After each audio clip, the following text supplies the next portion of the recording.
Be part of that one. We did awesome. I gotta say, you were amazing. So what do you think? I mean, what stood out to you this season? So everyone's going to be like, oh, yeah, so everyone's been able to see all Cloud9's tricks and everything that they've pulled out. People have been able to see a lot of things that Cloud9 have tried and failed at. Yeah. And that doesn't help you that much. You're like, okay, we know that Cloud9 haven't been able to use a Mumu that well, or we know they're probably not going to do Ashe anymore into, dive-heavy stuff. Yeah. But there are players that have such deep champion pools that the stuff that has worked still has a decent amount of variance. Yeah, it's interesting because they're bringing new stuff out each time. Like, we saw 5 games in the first one, and we kind of, saw the high jungle tier list. Like, when it fell down to Kha'Zix, we're like, okay, he's, out of stuff. Like, we understand High's pool now. And then, the rest of C9, bringing out even more stuff. Okay, by the way, the Vayne is really scary. By the way, obviously the Trace is still good. That's kind of expected. But at least it allows the other teams, like Liquid, to be like, okay, we know they might bring out Vayne. Is that actually a risk for us? They can pre-plan for the comps that at least that they know exist and say, of these now, which are the scary ones, and then sort of whittle down from there. So there is some information gained. They can kind of, from the enemy side, choose which comps they want to deal with. Yep. I think that matters to a certain extent. Cloud9 have also switched up so much during this series.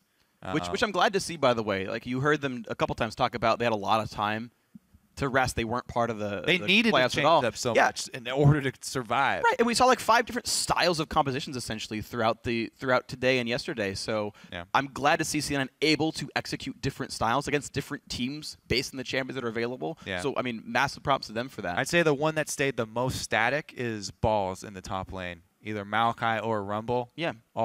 All over. And so if Team Liquid, they do have a really powerful tool in Quas in the top lane. Yeah. When we saw the Biz come in, it destroyed them. They might develop a strategy around top lane because top lane and top lane counter picks are such a big part of the game right now. And I think Quas is definitely one of the guys to do it. He's got a great champion pool. He's a great player overall. We'll see if that one happens. Now, guys at home, that's going to do it for me and Kobe. So let's send it over to our analyst desk to close out day 2. Thanks, guys. Funny seeing you here. Great cast on the day. And gentlemen, the series has finally ended. We'll have another 5 games tomorrow, apparently, if history repeats itself once again. But another great showing in the beginning by not Cloud9. Will they be able to fix that coming into tomorrow? Because that is also repeating itself. Well, they talked a lot about their pick and ban phase when you had them here. And Lemonation, being introspective, realizes that he's making a lot of bad choices in Champion Select, which is the first step to repairing those things, not being stubborn about them, realizing Bubba has a lot of the answers and opening that conversation up. Because I think the drafting was just awful the first 2 games. And then when we picked the Karma up again, I was like, no. Didn't they say they had problems with that the day before, though, and that they were going to fix that? And they're like, I recognize that we have the problems. Like, we're going to have it fixed for this day. It's, it's not going to happen again. It's like, oh, wait, it just happened again. And when they don't have drafting errors, those are the games that they're actually walking away with because then their shot calling shines through. And then they play to their win conditions. So if they're able to pull that out against TL, we might have an interesting series because I'm expecting TL to win. But if Cloud9 don't have those losses due to Champion Select errors and things that they realize later on in the game they should have changed at Champion Select, we'll have a very interesting series. Well, looking forward, there was one player who went above and beyond today and claimed our Player of the Series honors. For the 2nd day in a row, it is Incarnation. Once again, he was a rock for his team, Cloud9. Incarnation turned in solid performances with Yasuo, Diana, and Azir to help his team keep their shot at Worlds alive. And along with him, everybody did step up. But seeing from where Incarnation has come from to now is huge. Yeah, it's really a different Incarnation that we're seeing here in the regional qualifiers. And near the end of the split, his numbers went through the roof in CS differential. And up against Gate, he really shined. Sneaky was very close to nabbing this honors with his ending of the last 3 games. But those first 2 games just had a lot of weight because he was just getting camped so much. So we had to give this Incarnation. He had an outstanding performance. Even in their losses, he was very consistent. He's going to have to play like this tomorrow as well if he's going to even try to do anything against Phoenix. I mean, he's got to play against Phoenix, but I mean, Phoenix has gotten a lot of flack, basically saying that he can only play Azir. I mean, granted, he probably is like the best Azir, if not Bjergsen. Like, it's either him or Bjergsen, like the best Azir player. But I want to see what the contested picks are going to be, and I want to see what Phoenix can play besides Azir and Ahri, because that's the only thing I've seen him really shine on recently. He's got a little bit of Victor in there, too. It's not that great, though. There's an Urgot, but you always find another ban list anyways. Yeah, I feel like Incarnation just has the deeper champion pool, though. So I think if you stretch Phoenix out, it's going to be kind of rough for Team Liquid. Absolutely. Well, another series is in the history book, so let's see how the bracket is filling out right now. Cloud9 have kept their miracle run alive, and now the only team standing between them and third trip to Worlds is Team Liquid. We'll be kicking off our final day of the regional qualifier tomorrow morning, starting in Berlin with Origin versus Unicorns of Love. Then we'll see how Cloud9 can handle Team Liquid back here in Los Angeles immediately following the conclusion of that series. All that will hit your browser starting at 8 a.m. Pacific, 5 p.m. Central European Summer Time. Now, before we sign off, we are going to once again dip right into the Ask Saint mailbag to see what pressing questions you have been tweeting us. Round 2, Saint, the points are doubled, and the questions are definitely going to be a lot harder. So our first one comes from Seidel Sky 18. Ask, in your opinion, what is the biggest difference between competitive League of Legends and solo queue?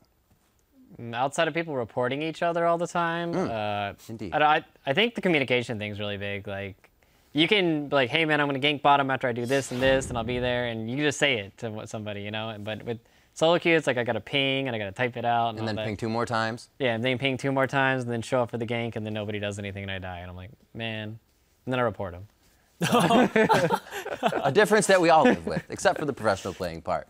And our next one comes from Rescun writes in, given your unfortunate infamy with missed smites, what advice would you give for 50-50 smiting situations? Make sure your support knows to kick, like if they have Alistar or something or Janna, they can like headbutt the guy out so he can't come in and smite. Yes. Yeah.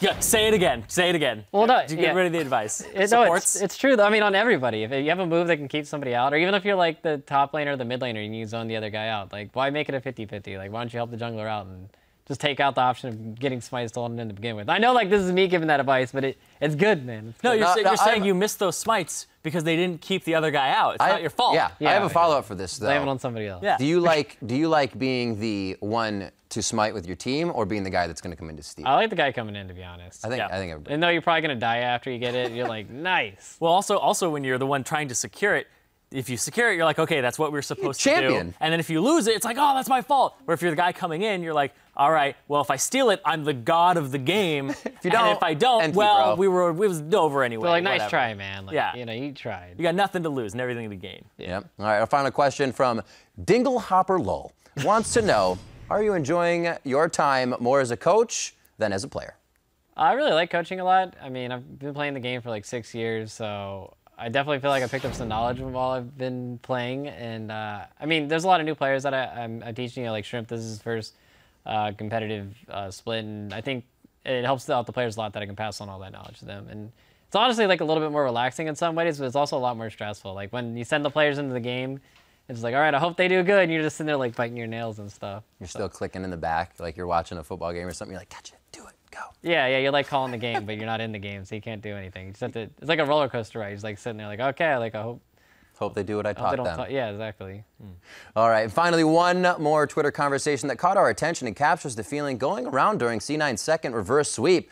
And Saint, for this one, you were the one asking the questions, hitting up Phoenix to see if Liquid were prepared for the C9 reverse sweep tomorrow. Well, he said they're just going to lose the first 2 games, so. So they're not going to take the first 2 games. Not going to win the first 2. Yeah. Do you feel like that's good, though? Well, I mean, with the way things have been going right now, strategy. You kind of give C9 the false sense of security here instead of take it away from them, because I feel like you take it away and they get even more mad, like it's their 2-year-old's toy. Yeah, you take away their like C9's strongest aspect. That's the reverse sweep, and then you just hit them with the reverse sweep back. It's like it's the only way to work. It's the reverse aspect strategy. We'll see. Special thanks to Saint Vicious for joining us today. And now for myself, the casters, and the entire live broadcast crew, thank you very much for joining us. And we'll see you tomorrow over here. And there.